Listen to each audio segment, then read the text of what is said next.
Eh ben, bonjour à tous, j'espère que vous allez confortablement bien. C'est notre Emmanuel. Aujourd'hui, eh bien, d'abord, la dernière fois, nous avons vu en compagnie, en bonne compagnie d'ailleurs, l'effet d'Opner, où j'avais m'expliquer autant de fois en prenant quelques exemples, quelques expériences. Et même j'ai parlé des cas de manifestation et le cas où la vitesse de déplacement du mobile est supérieure à l'onde qu'il propage derrière lui. Et on a vu tout ceci là. Mais aujourd'hui, le cours d'aujourd'hui va s'accentuer sur un nouveau chapitre que j'ai choisi qui est l'électromagnétisme et l'électricité. Mais là, on va travailler d'abord en électromagnétisme. Mais la leçon du jour va se porter sur le phénomène d'auto-induction. D'accord?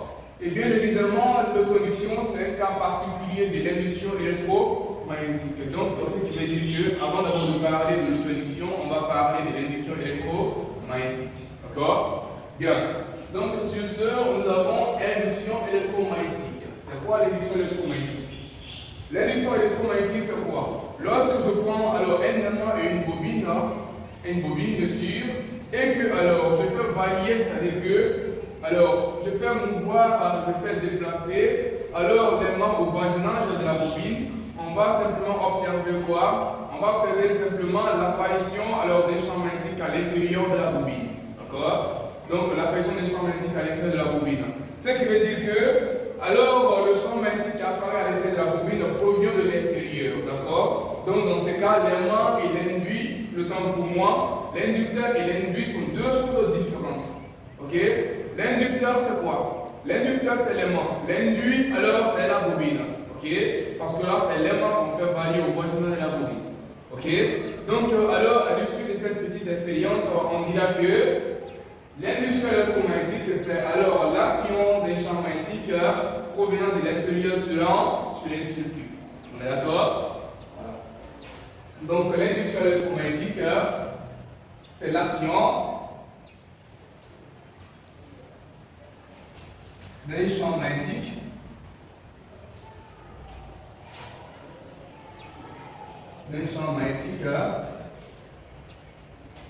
provenant de l'extérieur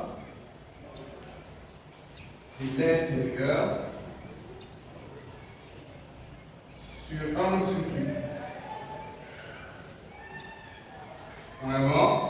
Donc dans ce cas, l'inducteur et l'induit sont deux choses différentes parce que l'élément n'est pas identique à la bobine. Ok? Donc là, dans ce cas, l'inducteur est différent de l'induit. Donc regardez là. Et je fais comme ça. Donc vous voyez le champ magnétique est là, provient de l'extérieur. Donc je vais faire comme ça la flèche pour que vous sachiez. Donc le champ magnétique provient de l'extérieur. D'accord? Donc le champ magnétique provenant de l'extérieur va créer alors ce qu'on appelle un flux magnétique qui sera variable, c'est à l'intérieur du circuit. D'accord? Donc c'est un peu ça le phénomène d'induction électromagnétique. Et là maintenant on prend son petit frère qui est l'auto-induction, comme son indique auto-induction, on peut aussi l'appeler self-induction. Donc, auto-induction.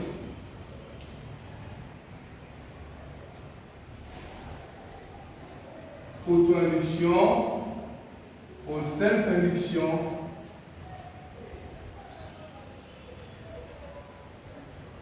Bien. Donc, alors, c'est quoi l'auto-induction? Donc l'auto-induction, c'est simplement lorsqu'un circuit crée son propre champ magnétique. D'accord? Donc ça veut dire que c'est le champ magnétique là, c'est-à-dire le champ magnétique est créé à l'intérieur du circuit, alors est créé par le circuit lui-même. Donc dans ce cas, l'inducteur et l'induit sont deux choses identiques. Je m'explique. Lorsque je prends un circuit qui est parcouru par un courant électrique qui est variable, alors le circuit crée en son champ un champ magnétique qui est variable. Donc dans ce cas, on dit que le circuit est le siège d'un flux magnétique variable. Parce que le flux ça c'est une mesure alors de la quantité de champ magnétique qui traverse une surface donnée. D'accord? Donc c'est un peu ça. À un niveau un peu plus élevé, on te dira que le flux magnétique, et ça c'est le produit scalaire du vecteur champ magnétique et du vecteur surface. Ok? Mais là, il n'y a pas le cas. Ok? Là, il n'y a pas le cas. Donc là, ici, il y a alors autre votre courant électrique est variable, et dans ce cas-là, le circuit crée son propre champ magnétique. Ça, c'est le phénomène d'auto-induction. Ok? Et là, le flux qui est responsable du phénomène d'auto-induction est appelé le flux propre. Ok? Donc là, auto-induction. Pour cette induction, dans ce cas, le circuit crée son propre champ magnétique.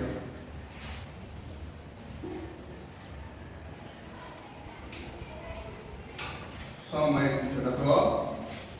Donc, je vais regarder ça. Donc, d'abord, l'inducteur est égal à l'induit. Pourquoi on dit ça? Parce qu'ils ont le même temps. D'accord? Ils ont le même temps. Donc, c'est comme ça s'est passé là. Donc, le champ magnétique provient de l'intérieur et non de l'extérieur. Ok? Donc, je préfère faire comme ça. Le champ magnétique provient de l'intérieur. Donc, alors, je mets cette définition. Donc, il y a auto-induction. Il y a auto-induction.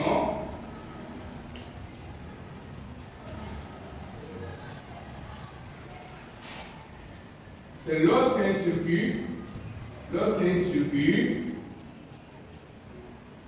est parcouru, par un courant variable. Un courant variable. Donc, le circuit crée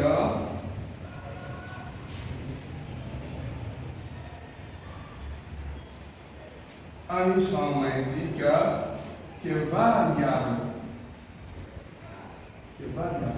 Donc, je pense que c'est un peu plus clair. Donc, le circuit est le siège. Le circuit est le siège d'un flux magnétique variable.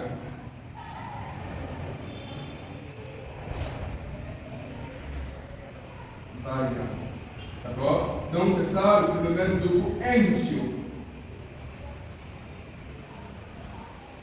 Le phénomène d'auto-induction.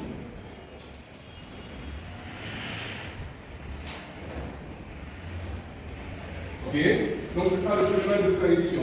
Donc alors il y a auto-induction, c'est lorsque simplement il y a un courant électrique variable alors qu'il part comme un circuit et qui crée un champ magnétique variable. Ok? C'est ça le phénomène d'auto-induction. Comme vous le voyez d'ailleurs, j'ai dit que le flux qui est responsable du phénomène d'auto-induction est appelé le flux propre. Ok? Donc c'est un peu ça. Mais là, on va faire une mise en évidence de faire le cas pour moi une mise en évidence du phénomène d'auto-induction.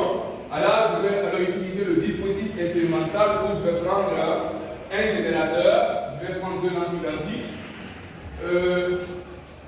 Mise en évidence.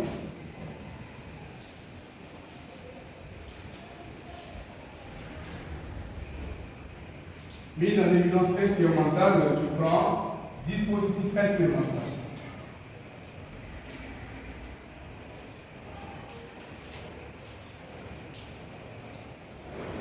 Bien. Voilà.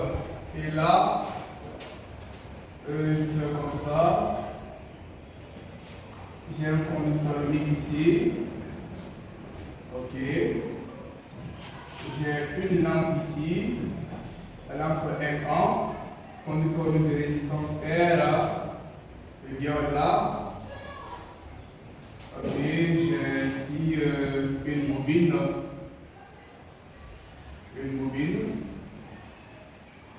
Là, j'ai une lampe R2. D'accord. Donc, ici, j'envoie comme ça. Là, j'ai l'interrupteur ici. Voilà. Donc, j'ai l'interrupteur K. Donc, ici, j'ai un générateur. Plus moins. Et voilà. Ok? Donc voilà le sens du courant. Ok? Donc la bobine qui est là, c'est une bobine qui a la même résistance que le conducteur ohmique, que le résisteur qui est là. Donc la bobine a une résistance R et une inductance qui est N. Ok? Donc c'est ça le dispositif expérimental. Là j'ai le générateur, là j'ai l'interrupteur, ça c'est l'intention du courant. Donc le courant, alors à cette direction de la bande positive et de la bande négative qui vient par là, et ça entre dans la bobine et dans le conducteur ohmique. Maintenant, remarquez là, le conducteur ohmique et la lampe L1 sont montés en série. Et là, la bobine et la lampe L2 aussi sont montées en série. Ok? Mais la lampe L1 et L2 sont identiques, mais montées en dérivation. Et R et L sont aussi montées en dérivation, c'est-à-dire en parallèle. D'accord? Le résistor, c'est-à-dire le conducteur ohmique et la bobine sont montés en parallèle. Ok? Donc, nous allons alors contempler ce circuit là.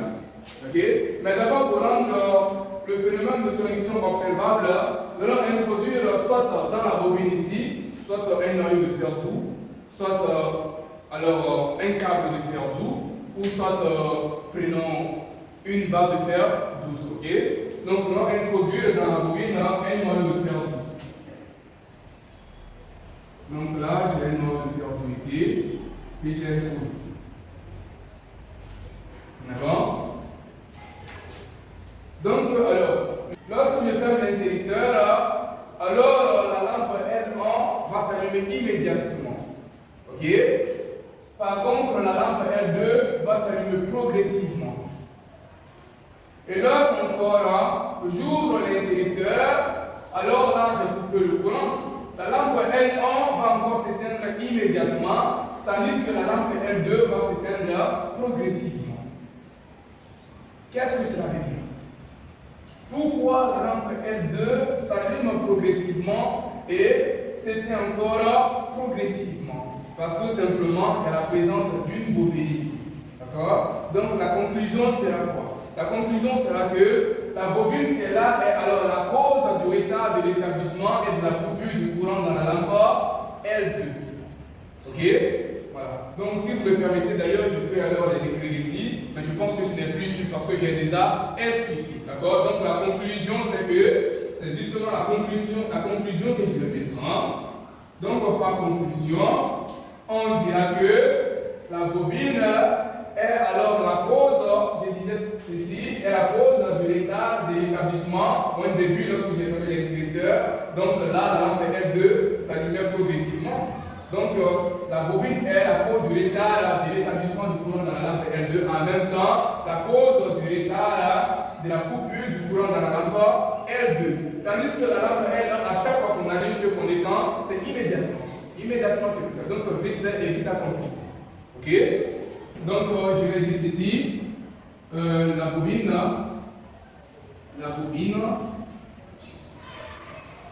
est la cause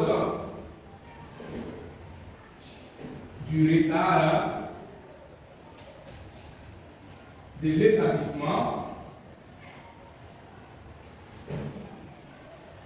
Donc la cause de l'établissement et de la coupure, le temps pour moi, de la coupure du courant dans la lampe L2. C'est ça la conclusion. Ok? C'est ça la conclusion. Maintenant, ce qui veut dire quoi? Ce qui veut dire qu'il y a manifestation du phénomène de prédiction, c'est lorsque simplement le courant qui y circule est variable. C'est le premier point. Donc, lorsque le courant qui y circule est variable, il faudrait au moins que alors le circuit comporte une bobine. D'accord? Donc, s'il n'y a pas de bobine, le phénomène de connexion ne sera pas observable. Donc, pour que ce phénomène soit contemplable, il faudrait simplement la présence alors d'un courant variable d'une bobine. On est d'accord? C'est ça le phénomène d'auto-induction. D'accord? Bien, j'avais parlé de la notion du flux propre. Ok? Donc, le flux propre, c'est le produit scalaire du vecteur champ magnétique et du vecteur surface. Ok? Donc là, je mets flux propre. Le flux propre. Donc le flux propre, c'est le produit scalaire du vecteur champ magnétique par le vecteur surface. Je mets directement la formule. Le flux est neutré par ça. fait B scalaire. Voilà, B scalaire S, d'accord? Donc, c'est égal à B fois S fois le cosinus de l'angle formé entre B et S. Là, je note ça par alpha, d'accord? Voilà. Où alpha égale à l'angle formé entre B et S. Voilà, c'est ça. Et à partir de là, je vais alors phi égale à BSA cosinus de alpha. Ça, je fais d'abord encadrer que le flux c'est toujours en Weber. Hein? Le flux c'est toujours en Weber. En Weber, on note WB. Voilà, c'est comme ça. WB. Donc le flux c'est toujours en Weber. Donc je dis ici, si alpha égale à 0, c'est-à-dire que B et S sont du même sens. Le même sens. Voilà, je fais ça. Le même sens. Voilà. Donc, alpha égale à 0. Donc, c'est qui implique que le cosinus de alpha égale à 1. Parce que là, au lieu de 0, c'est 1. Donc, par conséquent, le flux, voilà, je vais P, c'est le flux propre. Donc, le flux propre à ce niveau, c'est égal à B fois S. Et là, j'encadre. Et ça aussi, c'est en Weber. Voilà, je mets B minuscule. Voilà. Donc, le flux est en Weber. OK? Donc, c'est ça la notion de flux. Eh bien, on va aussi donner la formule de l'inductance de la bobine. D'accord? L'inductance de la bobine, pour trouver cette formule, on sait aussi que le flux propre à travers ce circuit, maintenant je vais dire ou encore, eh bien, le flux propre égale à quoi? Égale à L fois I. C'est-à-dire quoi? Le produit de l'inductance par l'étendue du courant qui parcourt le circuit. D'accord? Donc c'est ça le flux propre. Donc à partir de là, on peut tirer l'inductance en devenant le rapport du flux propre par rapport à l'intensité du courant. Ok? Merci.